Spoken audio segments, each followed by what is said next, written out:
Bayangkan hari ini adalah 30 tahun dari sekarang. Tubuh Anda tidak lagi sekuat dulu.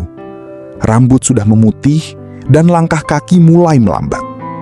Anda bangun di pagi hari, merasakan nyeri di pinggang yang tak kunjung hilang. Anda ingin ke dokter, tapi Anda sadar, di dompet Anda tidak ada 1 rupiah pun. Banyak dari kita bekerja keras hari ini hanya untuk bertahan hidup bulan ini.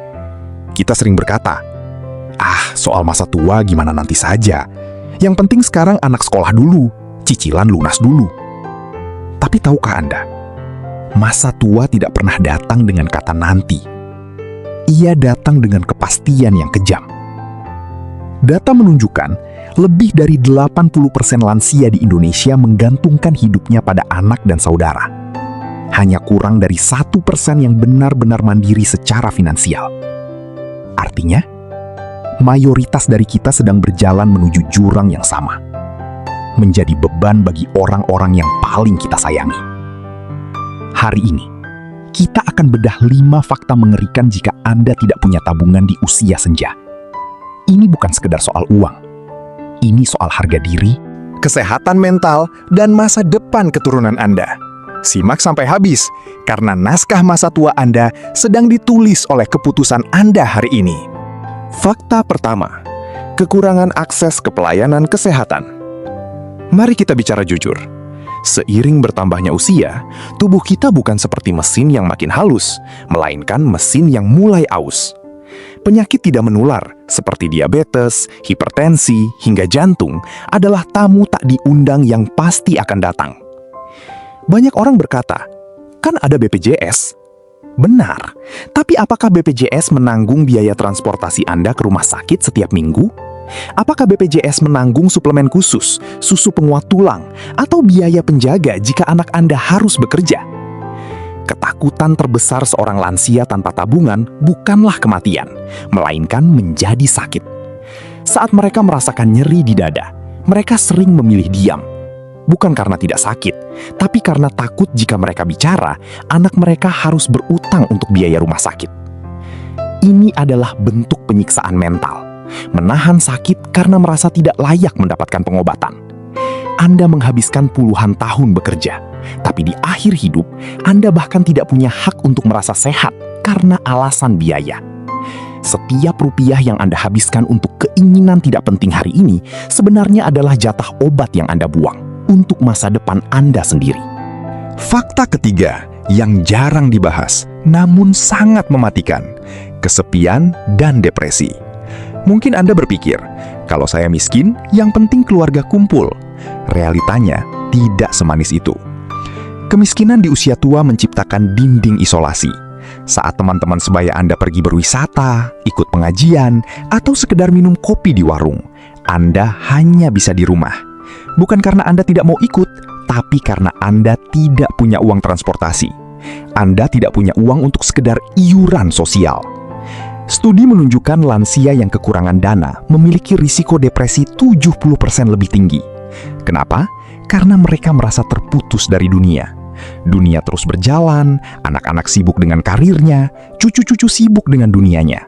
Dan Anda terjebak dalam penyesalan masa lalu. Kesepian ini bukan hanya soal tidak ada orang di sekitar, tapi soal perasaan tidak lagi dibutuhkan. Ketika Anda punya dana, Anda bisa tetap aktif, bisa memberi hadiah ke cucu, bisa ikut kegiatan sosial.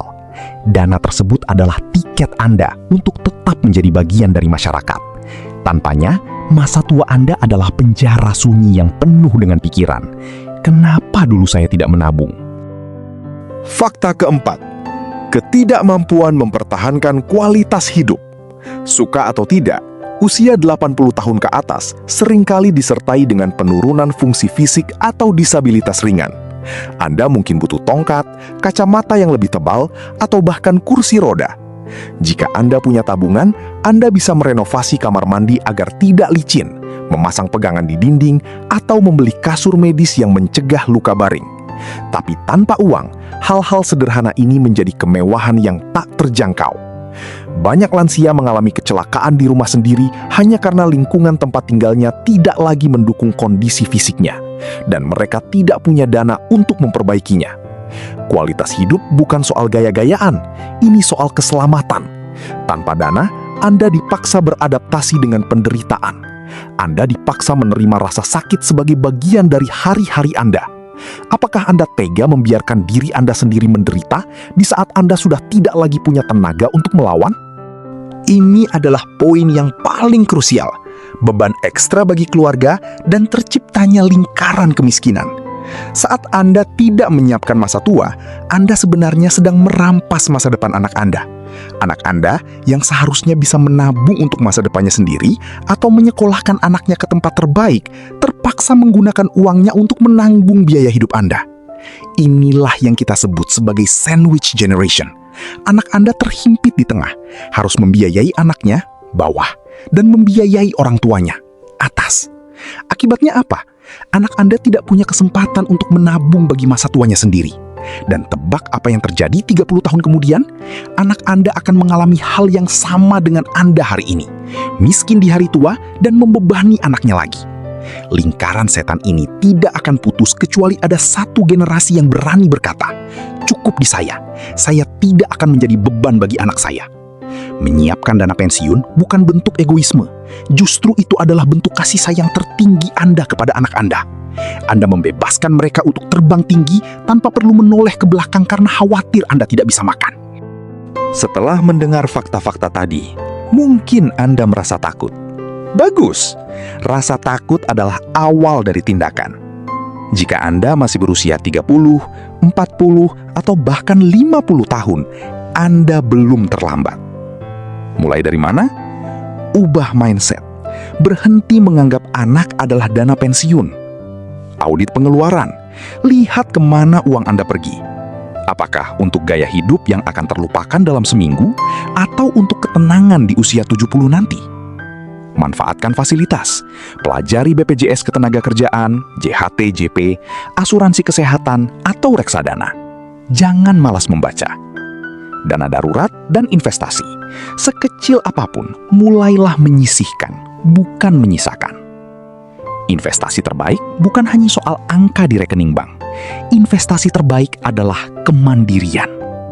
Bayangkan masa tua di mana Anda bisa duduk santai di kursi goyang, minum teh, dan saat anak cucu datang, Anda bisa memanjakan mereka dengan hadiah dari kantong Anda sendiri.